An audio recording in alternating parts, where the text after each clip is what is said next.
All right. Welcome, ladies and gentlemen, to the Square Circle Podcast. I am your host, Marie Shadows, and thank you so much for being here live on twitch.tv/Marie_Shadows. We have a lot to get to. We have AEW to talk about. I'm definitely going to be doing a review. I know how much you guys love my AEW reviews. I know you guys love it. I know you guys do. With all the DMs I get, the messages that I get, my one angry, fan, totally get it. So keep them coming. Also, make sure to subscribe to my Substack newsletter, which is growing. We grew by 100 subscribers in 2 days, which is amazing. So thanks for stopping by this channel and then heading over to sign up to the newsletter, marieshadows.substack.com. And I guess we could just jump right into AEW Dynamite. So, the first thing that I want to say is that I kind of enjoyed it. I enjoyed it probably because my United Empire guys showed up. I'm gonna be I guess biased. That's what we're going to be calling it. That my New Japan guys showed up. And by the way, if you guys don't know, I interviewed Aaron Henare. The only reason why it is not up on all major podcasting platforms is because I want to build a community on Substack. If you go to my Substack, marieshadows.substack.com, you can sign up. You can definitely view it and then decide if you want to upgrade your subscription or not to view the rest of it. But that interview is going to be on my Substack newsletter. It will eventually make its way to all major platforms, but you guys are going to have to wait for it. So again, marieshadows.substack.com. So yes, I interviewed Henare. Henare's a sweetheart. He's the best. And, the United Empire just shows up and beats up FTR and Trent, which is a good thing.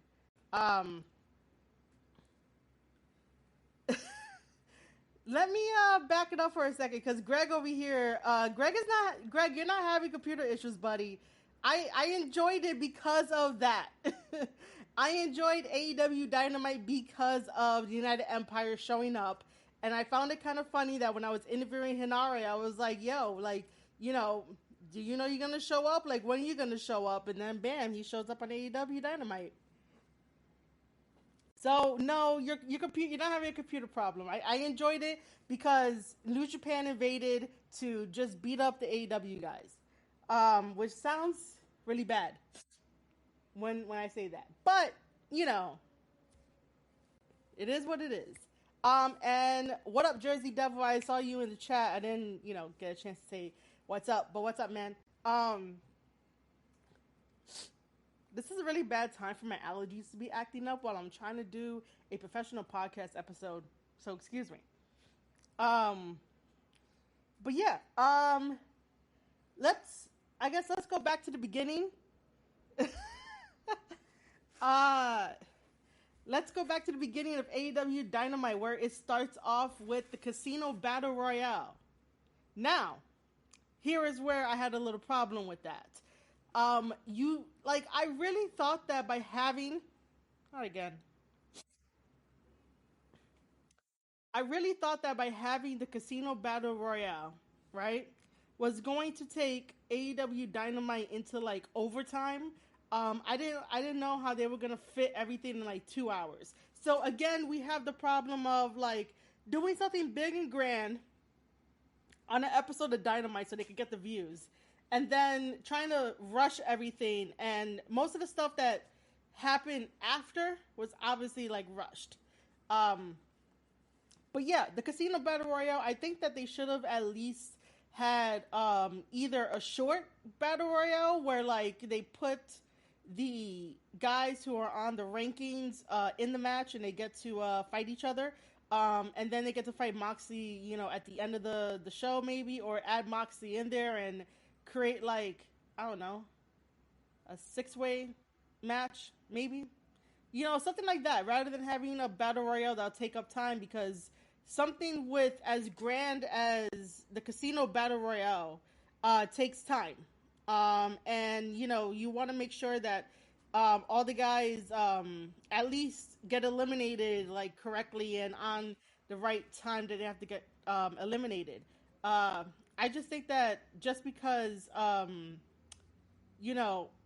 Khan always wants to give people like what they want and make it so big and grand that he forgets that sometimes less is more.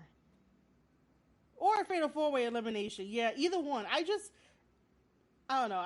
I will want either a fatal four way or a six-way elimination that includes Moxie to be like, oh, who's gonna win? Um, either one, just so that way certain guys could get TV time. Um, yeah, see, Mike has the right idea. Moxie versus like three other pick that like random, like yeah, things that make sense.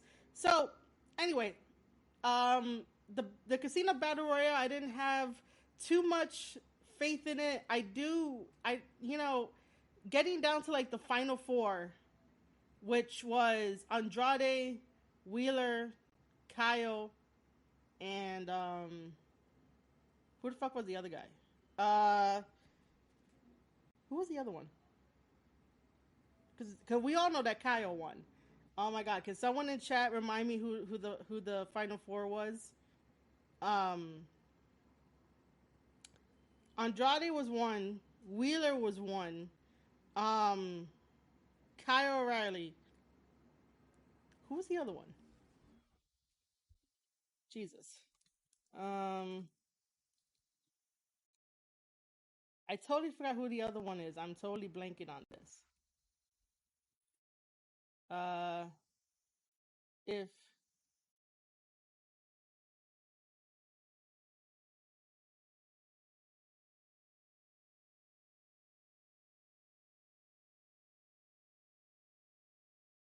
anyone in chat want to help me out with who was the final four?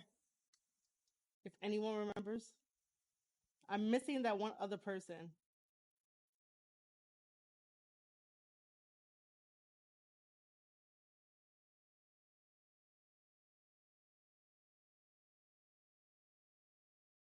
All right, so I really wanted Andrade to pick up the win against like all of them, but obviously that didn't work. It would have been nice if Andrade would have did that.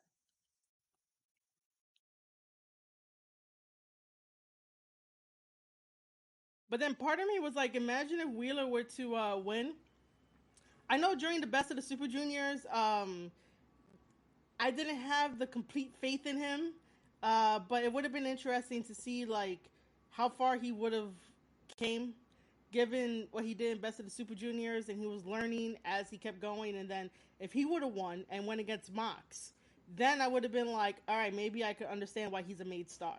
But right now, he's still getting there. Jersey Devil says round robin tournament between the top five. Winner faces Mox in the main event the following week. I don't know why no one questioned that they could have at least spread this out a bit. Don't you guys think so? Like they could have had the winner yesterday, right? The winner of the battle royale, and then on the 15th, it could have been the winner of the battle royale versus John Moxley. Rather than do it basically like in one night, and then you have June 12th Dominion of Tanahashi versus Goto, which by the way we're gonna watch some Goto matches a little bit later. Um, so aside from the battle royale, I just don't like that they had to do it that quick. Um, who was the Joker? The Joker was Andrade. I should have took notes. All right, I'm doing this off the top of my head. This is the most I'm gonna call it the most unprofessional podcast episode about AEW right now. Anyway, after the battle royale, we go to um, I think our first like official match was our first official match was Buddy Matthews versus Pac.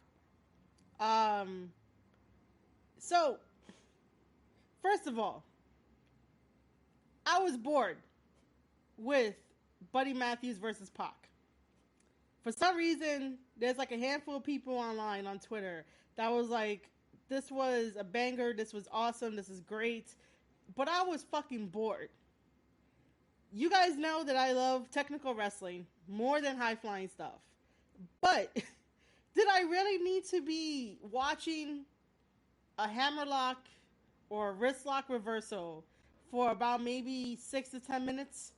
And then we finally get into um, a snap mirror into like a headlock.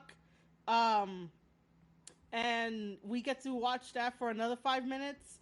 And then we get to slowly go and, have mini spots, mini stuff like, I just, it just wasn't the match that I guess for me needed to be. Like, I found it very fucking boring, and I love technical wrestling, and I enjoy what Buddy Matthews does, and I enjoy what Pac does. I really enjoy these guys. They could put on hell of a matches and stuff like that. I think that Buddy Matthews is booked better in New Japan Pro Wrestling than he is in AEW. Um, yeah, I just found it fucking boring. Um, but the thing that like got slapped on was the fact that Tony Khan decided to do a tournament for the new Atlantic Championship title. That the All Atlantic Championship title. Which, by the way, I don't like that either. There's something about it that, like, I think after a while, I might end up liking the championship, but I just don't like it for right now. I can't say exactly why, but it does kind of feel very old school, reminiscent of like back in the day when I know NWA should have had like an Atlantic title as well. But it does give me that old school feeling, and like I like old school stuff. I really do. And I'm gonna agree with Mike here that it is a great looking belt. It really is.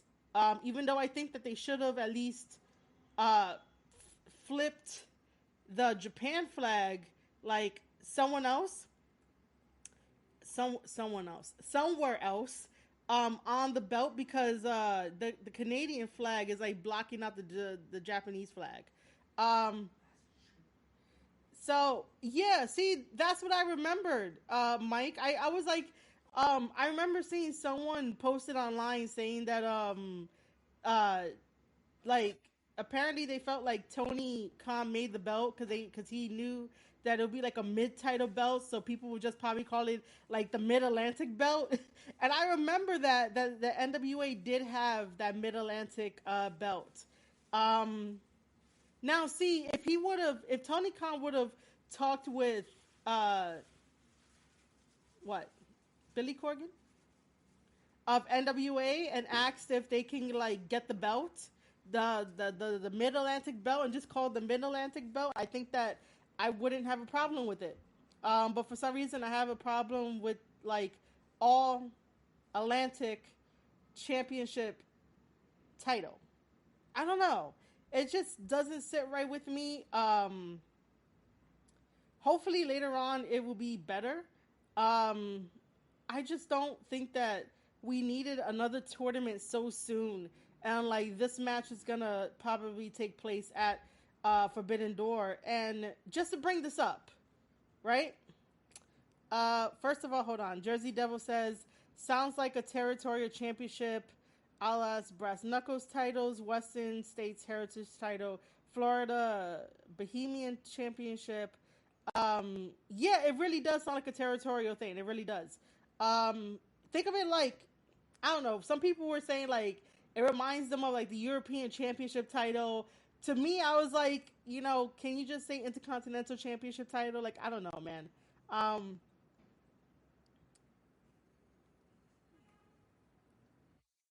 yeah, they should have went with the trios title, but they're waiting for like Kenny to get better.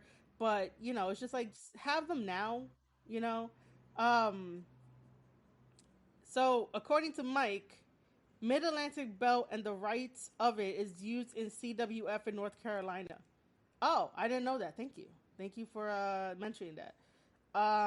Yes, it helps with the overstack roster. It really does. But yeah, getting back to doing a tournament now, leading up to Forbidden Door. You know, I I don't care. I'm gonna mention WWE at this point. If people out there get upset at me mentioning WWE, oh well. But here's a perspective that I want you guys to listen. So you remember that time that WWE, basically when they did their builds for their pay per views, it felt like they were doing it either the week before the month of the pay per view or during the month of the pay per view, and then we got to the pay per view, and then it was just all like, what the fuck is this? This is exactly what I said about the Forbidden Door. This is exactly what I warned about. But people on Twitter want to come after me, yell at me, and drag my name through the mud about, being right. That, they're going to build it in the month of June. And, if you guys want, you guys can send me an apology if you want to. It's okay. Totally okay. I would accept it. But this is what I was talking about, that Tony Khan is doing this on the fly. He had none of this planned out. And if any one of you want to like dispute that, you're more than welcome to. You can find me at twitch.tv/Marie_shadows. Not that hard. But it really does feel like everything is being built in the month of June.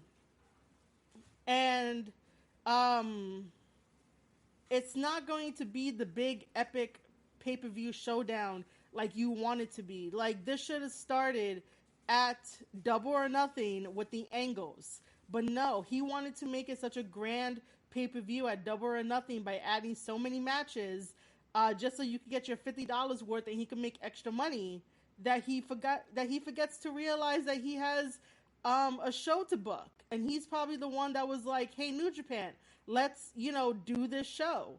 Rather than New Japan saying, hey, we're going to do it. Tony Khan took it upon himself. It's his responsibility to make it as big and as grand as it should be, and with care. There's no care in this. As much as I love seeing my New Japan guys show up on AEW and, just beat down AEW guys, the hype does go away. But at this point, like, um, it's like, what's the point? Like, I'm not really excited about much. Which brings me to Hangman Page versus David Finlay.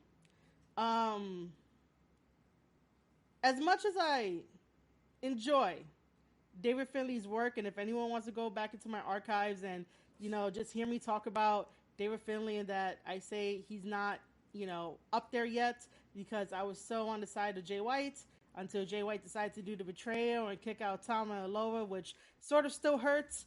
I want the best for David Finley, and I think that Juice Robinson made the best decision on going to Bullet Club, but I always wanted David Finley to go to Bullet Club because I think that would have helped them. Not Juice. Like, I didn't see that coming. I didn't see Juice going over to Bullet Club.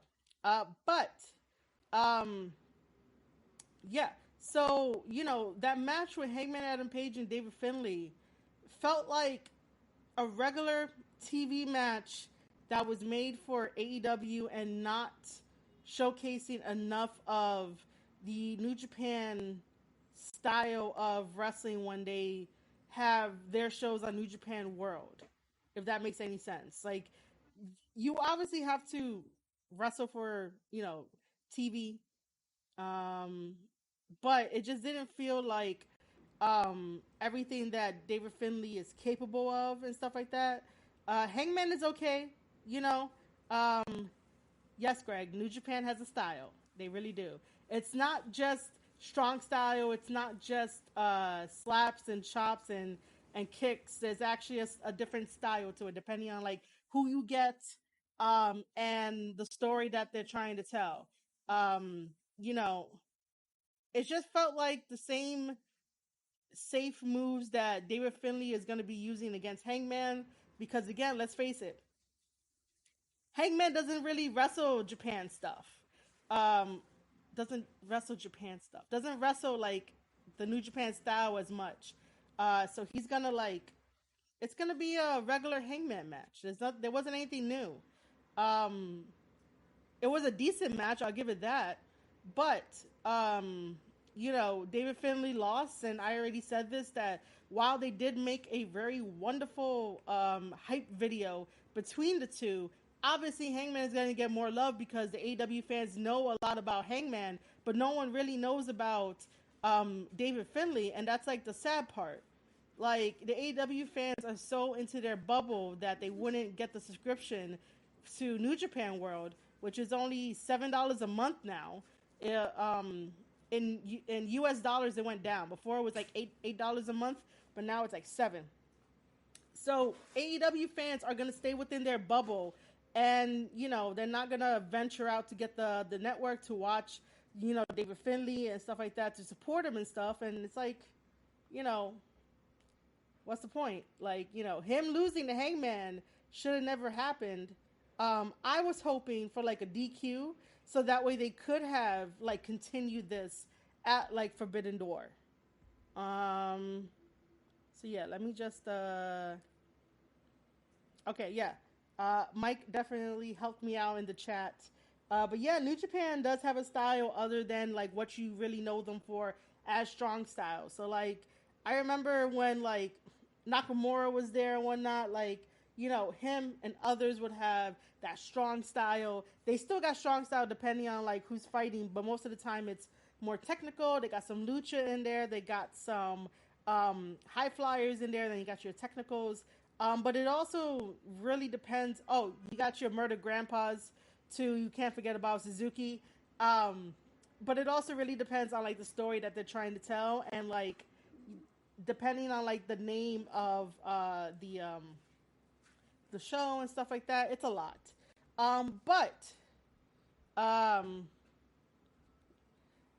Now we get to the Hangman promo.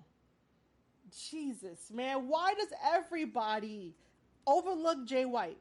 I really want to know, why does everybody overlook Jay White, man? Like, Jay White has all these accolades, and Hangman is all here like, yo, I want to jump in front of the line and challenge Okada, the IWGP World Heavyweight Champion.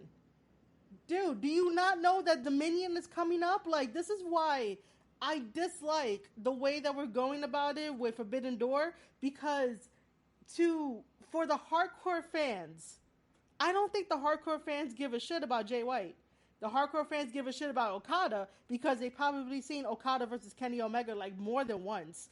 And it's like there's more wrestlers in New Japan Pro Wrestling, and you're not giving them their fucking flowers. Okada is amazing.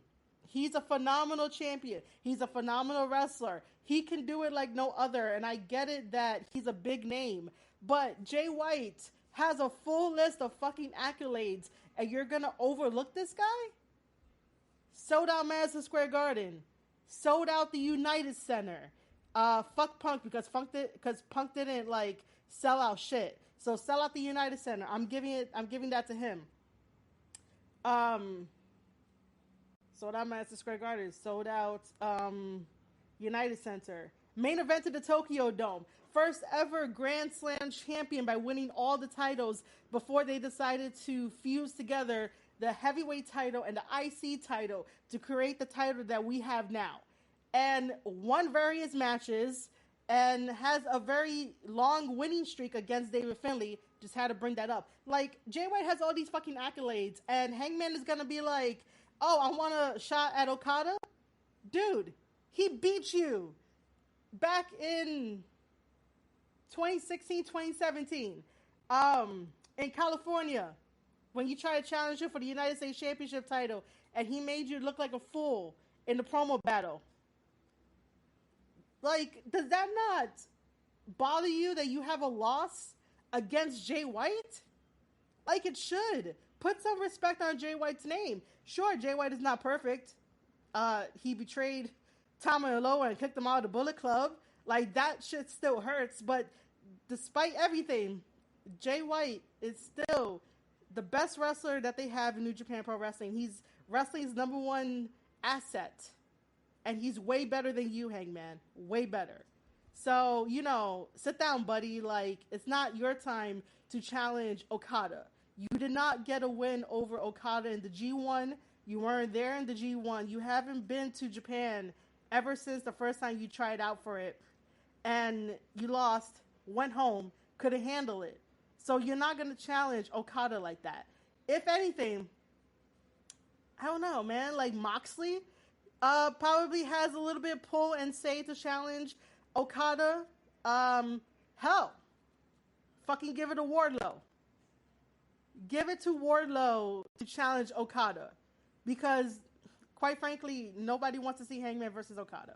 It'll be a nice, wholesome match, but it's not going to be anything different. It's not going to be anything new.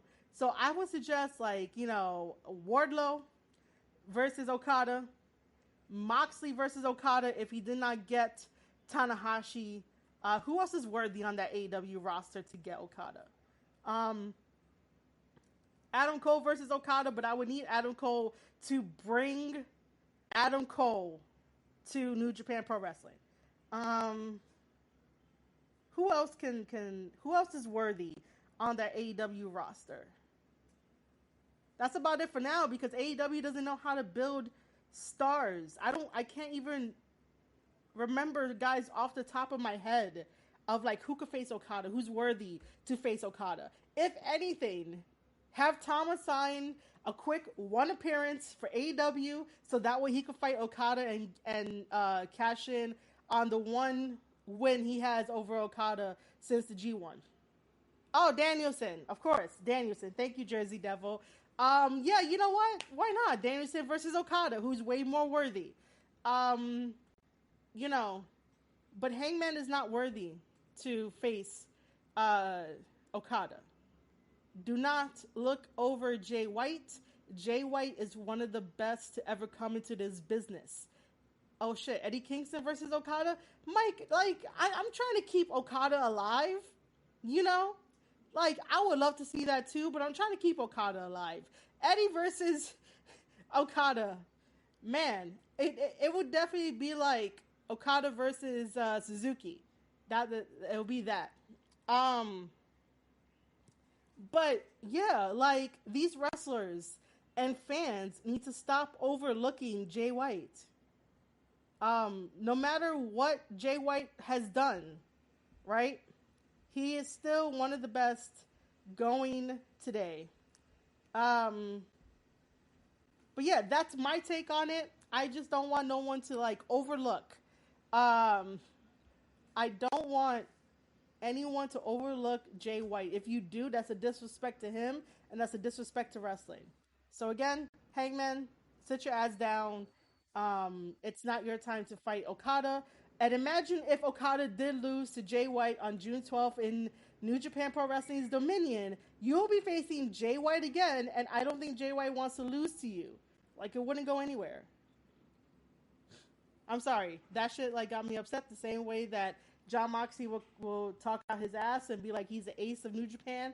And it's like, bro, what the fuck have you done?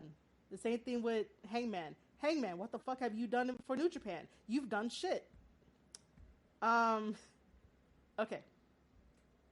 Moving on from that little thing. Uh, okay, so we had the women's title match, which was okay. I don't think coming out to classical music makes you a badass unless like we switch out the classical music and make a remix and add some guitars and bass and uh, badass drumming to like make you a badass. Um, I think that you know I don't like I said I don't think classical music makes you a badass. I mean, every time that Don Callis comes out to D minor, it's pocket bell in D minor. Every time yeah, every time when Don Callis comes out to pocket bell in D minor, I think I'm saying that right. Let me.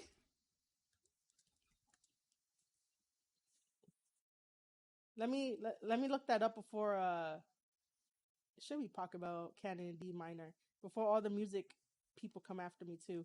But when Don Callis comes out, he's not that intimidating. So I don't think that. Oh, I was right. So talk about canon in D minor. Do not come after me, classical music people. I know some stuff. Um, yeah, I mean, it just you gotta have that feeling and that look and that swagger to like really rock classical music if that's gonna be like your entrance. Like you really gotta like work it. Um, I don't really care about Marina like that. I don't. I care more about Thunder Rosa and how Thunder Rosa gets treated and how she gets booked in AEW as the AEW Women's Champion. I wish that they would push Thunder Rosa the same way that they'll push Britt Baker. Um, because honestly, like we all we do is talk about Britt. We barely talk about the others. But this match was okay. I wasn't too enthralled with it and stuff like that.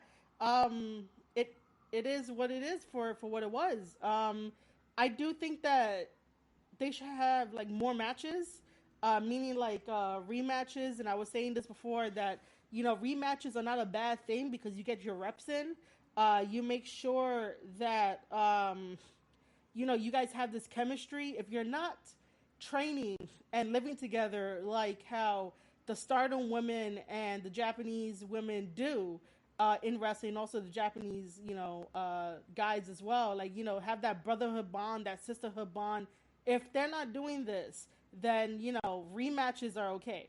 Like, I don't see it. I don't see why rematches are that bad of a thing. Sometimes they may surprise you. You never know. Um, anyway, it was an okay match. Uh, I believe Marina like beats down Thunder Rosa, and basically like um, get some help. Well, no, it doesn't really get some help. But Tony Storm comes out, saves Thunder Rosa, picks up the belt, and basically is like, "Hey, maybe one day we'll challenge. We'll have a match for this," which is totally fine. It's cool. I just think that Tony Storm needs to get a personality. Just because it's like I don't know who she is, I don't know her character or anything like that. So um, it's sort of like I don't know who Tony is. And if anyone in chat can tell me who Tony is, that'll be great.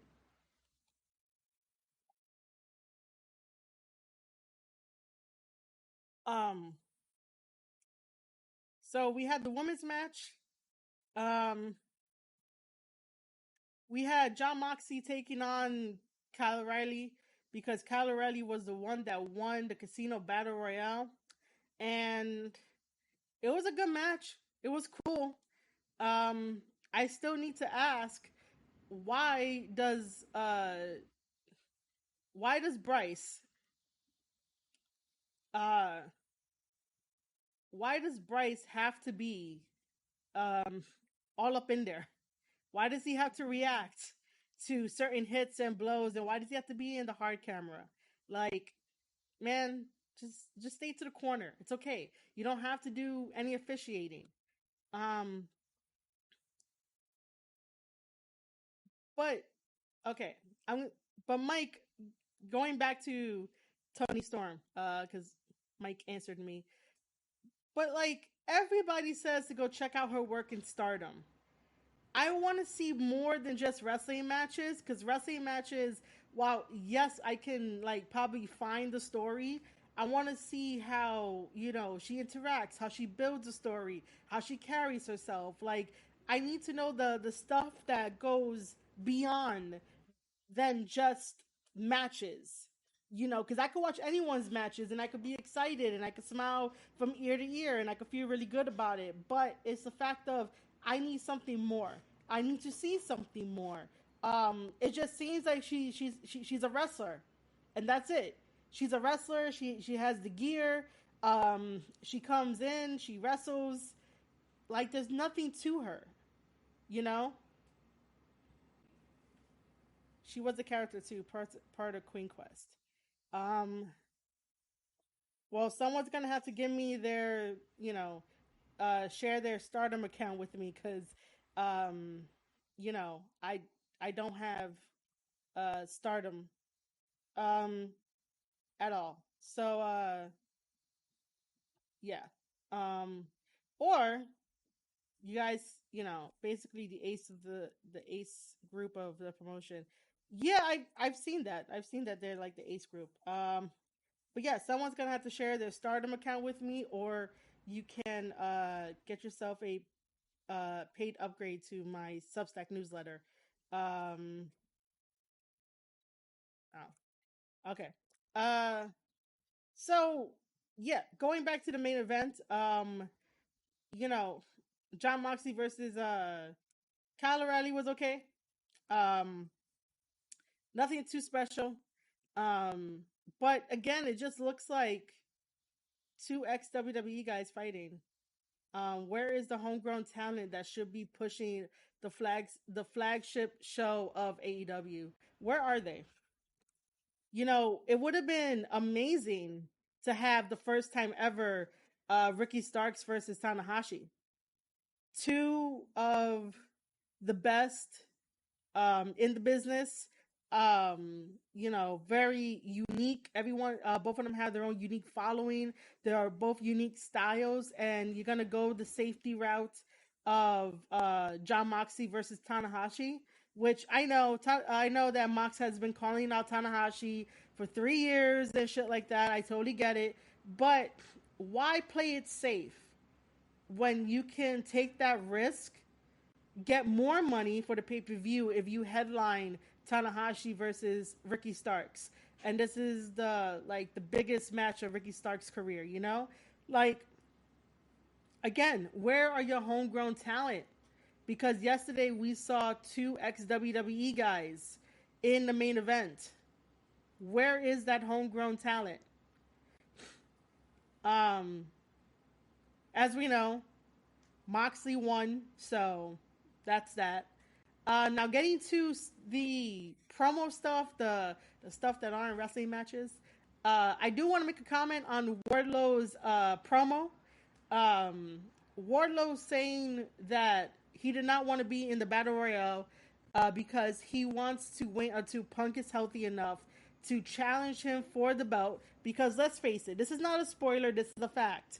When CM Punk comes back, CM Punk is going to retain and be an undisputed champion. Something that he already did in WWE. I think he was undisputed champion in WWE. If not, this might be a first. But we all know that Punk is like the golden boy for Tony Khan at this moment. So CM Punk is not going to lose in any way, shape, or form. So when he comes back, he is going to be the undisputed champion. Wardlow said he doesn't want to be in the battle royale because he wants to face Punk and make Punk tap out, which is like, all right, cool. I can follow your logic. Finally, somebody in the company that has logic. That I could get behind. That I can accept.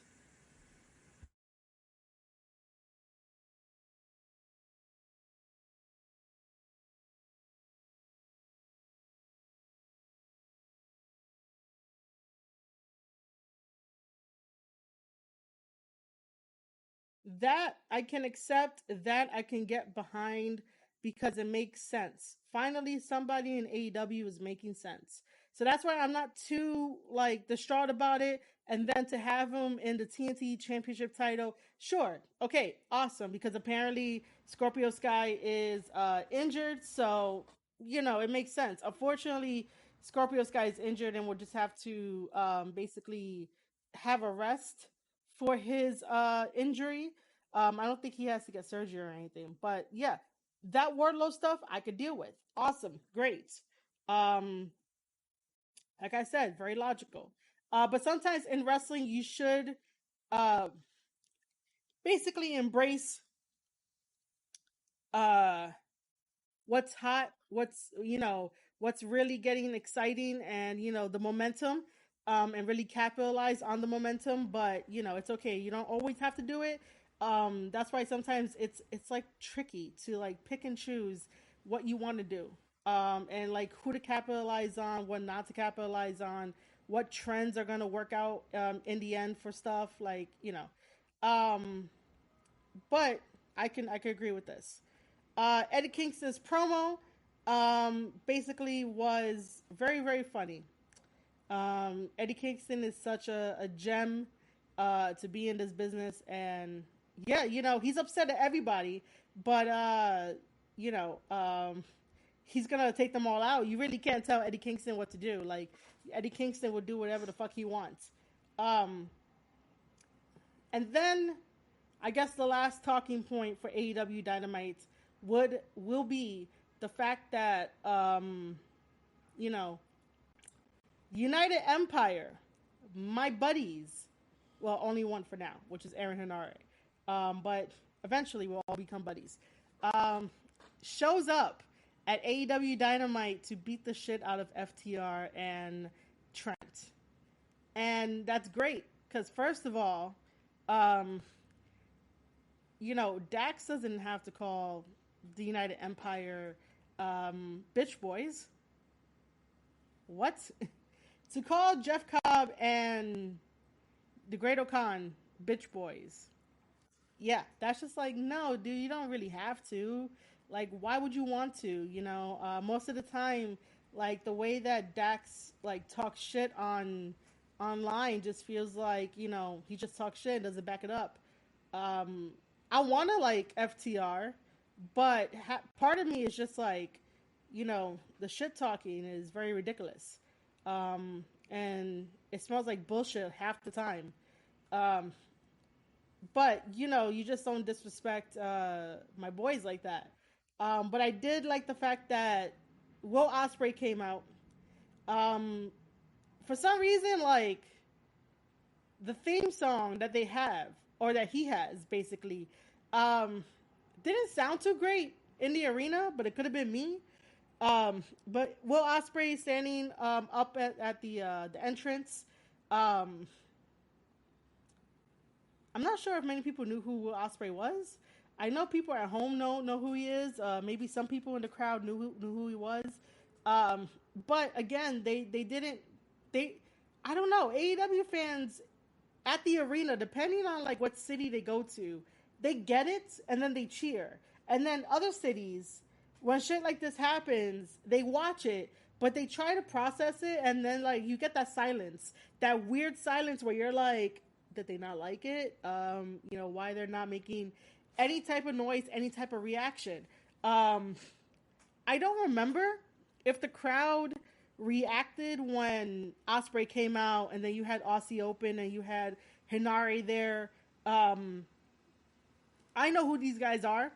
I'm still learning about Aussie Open, but thankfully, one of my Aussie buddies, Aussie Lucian, he'll give me matches to watch and stuff like that. So I know that they're very great inside the ring. Aussie Open was at Capital Collision for New Japan Pro Wrestling, and also um, the one before it, Windy City Riot.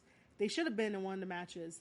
Um, you know, uh, the United Empire is something different for a team, and to be part of New Japan Pro Wrestling, like, um, they can rival Bullet Club. And I have been wanting, ever since the United Empire showed up, I have been wanting United Empire versus Bullet Club. And we get certain matches here and there, depending on like the team up and stuff like that. I remember Dream Best of the Super Juniors, we got Akira versus Show, if I'm correct on that. Um, and I basically said that this is the closest we're going to get right now for a Bullet Club versus um, United Empire. Because before the pandemic, and when Jay White was still in New Japan before he decided to do New Japan Strong out here, during the pandemic and after the pandemic, um, Jay White made Bullet Club so strong and fierce that I was just like, man, that's like super heavy. That's like super awesome. And then you have Osprey, basically pushing the United Empire and being like relentless with it and like very um, fierce as well. And like it just felt like two big juggernauts of teams that are on opposite sides and they're going down the road and you're waiting for that one day where they cross paths and bam, a big entire like feud happens, and that's what I was expecting before the pandemic. I'm not sure if we're ever going to get there now. We may get there, but it just wouldn't feel right because again, when Tama and Lower were there pushing Jay White and following his lead and doing everything as a team together, that's what made Bullet Club before the pandemic feel like an unstoppable force because you had those three guys basically pushing Bullet Club, and then you had United Empire, doing the same thing but in their way of how they push themselves to feel like an important team in the teams of New Japan Pro Wrestling and makes them feel like they are just as big as Bullet Club. So watching that, covering that, and you guys could go back into my archive to go and listen to those podcast episodes. Like I really wanted one day Bullet Club versus United Empire. I still want Jay White versus Will Ospreay. I really want that to happen. Just because they're two of the best. Ospreay, Ospreay does Ospreay things, and Jay White does Jay White things. So I really wanted that. I wanted the two leaders to fight, even though Ospreay said he doesn't like to be called leader, but for the sake of this, he is leader. But yeah, United Empire, going back to AEW Dynamite, United Empire destroyed FTR and um, Trent, and it was glorious. It was awesome. And that's the only reason why I liked AEW Dynamite because my boys went out there and destroyed AEW wrestlers. No matter how bad that sounds. Um, but yeah. Um, is there anything else that I should talk about for AEW Dynamite? Anything at all before we go into watching Goto matches?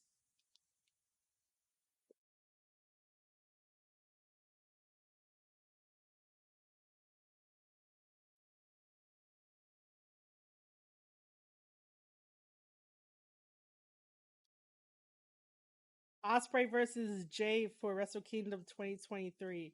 Um, if we get there, I mean, like we're gonna have to build up a story between them. But I would like one day I would like Osprey versus Jay White. Um, just because. Just because. So yeah.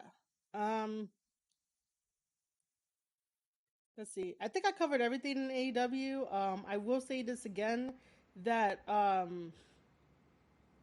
AEW has a lot of flaws.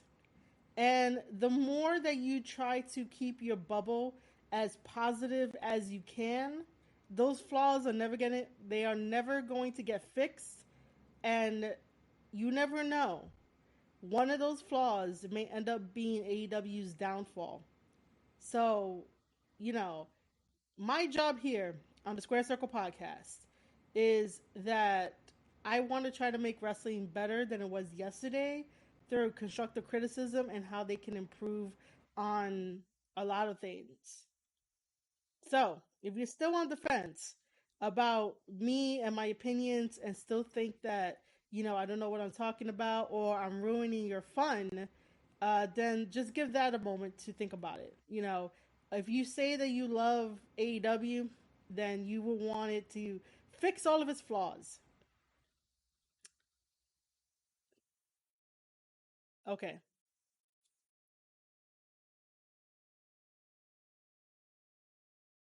I probably should have did an outro, but I'll fix it. I'll fix it in post. Um, Thank you, Mike. But yeah, that concluded the podcast portion. I think I'll leave it there. But yeah, now I could talk freely about stuff. Until we watch some Goto matches and stuff like that. Um, so night one will have 5 versus 5, Bullet Club versus United Empire. Oh wait, I was talking about like Bullet Club and fucking United Empire feuding. They had that one big battle at Windy City Riot. Or was it Capital Collision? I think it was Capital Collision. My God. Whatever. People will figure it out when they listen to it. I just realized I sort of fucked up. Um, educate these dumbass marks.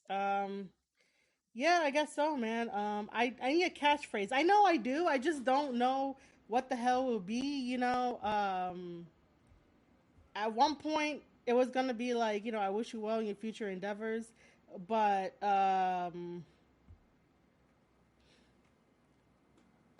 you know, I don't know, man. I don't know what my catchphrase would be. I'm too busy just letting the world know that I'm here to try to make wrestling better than it was yesterday, but everyone else wants to be in their bubbles and have me on mute or blocked and don't want to, like, all that kind of stuff. Um, so yeah, um, we are probably going to be watching 3 Hiroki Goto matches today. I think that's like enough time. I picked out some really good ones. I finally found the match that he had with Tama because Tama kept posting it on his Instagram, and I was like, "What match is this?" And I finally found it, so we're gonna watch that. Um, yeah. I'm supposed to be finishing up all of my Best of the Super Juniors work, but I was, so happy yesterday that I wanted to stream, and I was talking to a new friend I made on Twitter about New Japan and all that. So, you know, um, so yeah. How do I? Let me see. There we go. There we go. Um, So yeah, I made a new friend. She'll probably catch this on the replay. Um, I'm hoping it's a she if she sees this. Uh, she'll watch it on the replay, but she was asking a lot about, who Goto is and that she could learn, and her knowledge is okay, for New Japan stuff, and this is what I'm here for. I am here to help people learn more about New Japan Pro Wrestling. I just dub myself the queen of New Japan Pro Wrestling, because I talk about it like no other, and I'm definitely not a poser. You could definitely see posers out there on Twitter. It's not that hard. Don't trust the posers. Like, trust your inner instinct.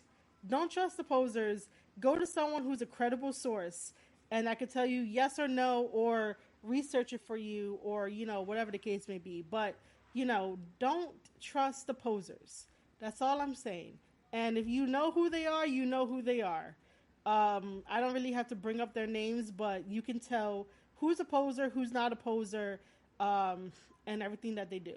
It's just that in social media, like, the ones with the biggest clout chasing always gets the best reaction, and then I don't know, when the world comes crumbling down and shit, like, you could take that for what it is, but I'm just saying that don't trust the don't trust the posers out there. Always question, always think twice, always do your own research. Don't take someone else's opinion and make it yours. Like, you know, I had a lot of time to think about things. Uh, but again, don't trust the posers.